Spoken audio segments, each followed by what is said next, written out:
Buonasera e bentornati all'appuntamento settimanale con Secondo Noi. Questa settimana parliamo del tema della casa, un tema già affrontato in precedenza e che affrontiamo anche questa sera perché di cose da dire ce ne sono molte. Ci aiuta a capire oggi che cos'è l'edilizia convenzionata il consigliere regionale del Partito Democratico Vittorino Boem. Buonasera consigliere. Buonasera a voi. Che è anche presidente della quarta commissione che si occupa appunto tra le altre cose anche di edilizia. Ecco, allora c'è questo termine edilizia convenzionata che rientra tra tutte le cose che sono previste dalla legge 1 del 2016, che è quella appunto che governa tutto il settore della casa.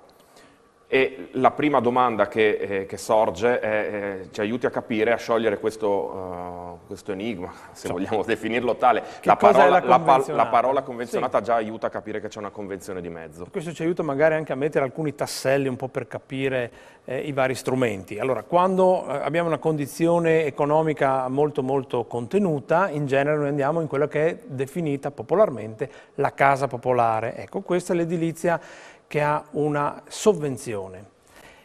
Quando invece siamo in una situazione economica che non è da casa popolare, ma è una condizione che forse fa fatica a stare sul libero mercato, ci sono alcuni strumenti. Uno di questi, e quello di cui parliamo stasera, è la convenzionata. La convenzionata è uno strumento che prevede che un proponente, qualcuno che ritiene di realizzare, di avere un imprenditore, può essere un'impresa, una cooperativa, ma anche un ATER, ritiene di avere o di poter realizzare una serie di immobili da destinare a prima casa, va dal comune dove intende realizzare questi edifici e se c'è un'esigenza con il comune fa una convenzione, si chiama convenzionata perché è un rapporto tra un proponente, impresa, ATER o cooperativa e il comune che fa da garante. Allora, l'esigenza di andare a intervenire su una fascia intermedia, qual è? Esatto, l'esigenza è quella di aiutarla a stare su un mercato che forse rispetto al quale fa fatica con i prezzi normali. Normalmente la convenzionata, cioè nella convenzione col comune, che cosa c'è scritto?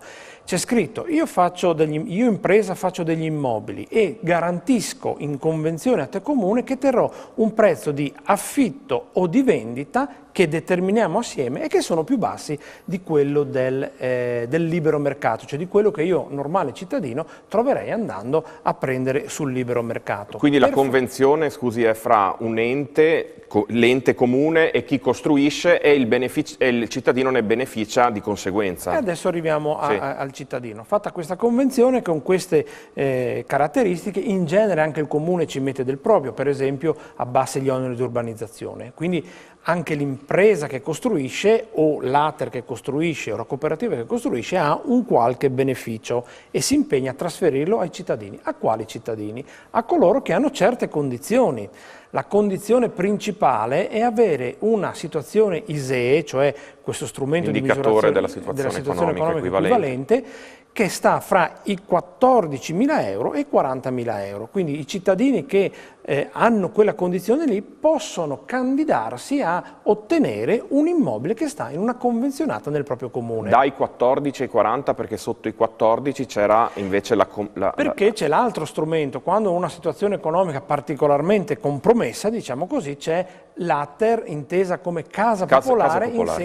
In senso classico. Va bene, torniamo invece alla convenzionata. Torniamo alla nostra convenzionata, il cittadino può beneficiare, quindi individua il comune, il proprio comune, e capisce che l'offerta è quella sua e diciamo così si candida a ottenere l'immobile. I soggetti ai quali è destinata però non sono direttamente i cittadini, o sì?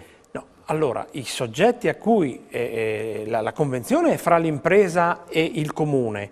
I cittadini possono ottenere un ulteriore beneficio, oltre a quello che è stabilito nella Convenzione, un prezzo di affitto basso, stabilito nella Convenzione, beneficio io cittadino perché pago meno che non al libero mercato. Ma se sono in un'altra condizione, in quel range lì, cioè tra 14.000 e 40.000, ma sto addirittura sotto i 29.000 euro di ISEE, posso beneficiare, posso fare domanda alla Regione per ottenere un contributo economico, cioè mi vengono dati dei soldi veri che vanno da 20 a 25 mila euro per unità abitativa. È chiaro che 20-25 mila euro devono essere meno del 30% dell'investimento complessivo. Questo è un'importante occasione, sviluppa un po', amplia quello che un tempo era l'edilizia sovvenzionata, storica misura della nostra regione. Vorrei fermarmi un attimo per cercare di capire una cosa. Allora, noi siamo in presenza di cittadini che fanno richiesta o di affitto o di acquisto della casa. Esatto. Ok, quindi ci sono queste due distinzioni a parità di termini economici. L'accesso è dato dall'ISEE che dicevamo prima, no? Dal 14 ai 40 mila euro. Lo strumento che si può attivare è l'affitto, quindi un affitto convenzionato, anche un affitto con futura vendita, cioè c'è questo nuovo strumento per cui tu entri pagando un affitto e dopo un certo numero di anni puoi scegliere se trasformare quell'affitto lì in una specie di acconto quasi un leasing.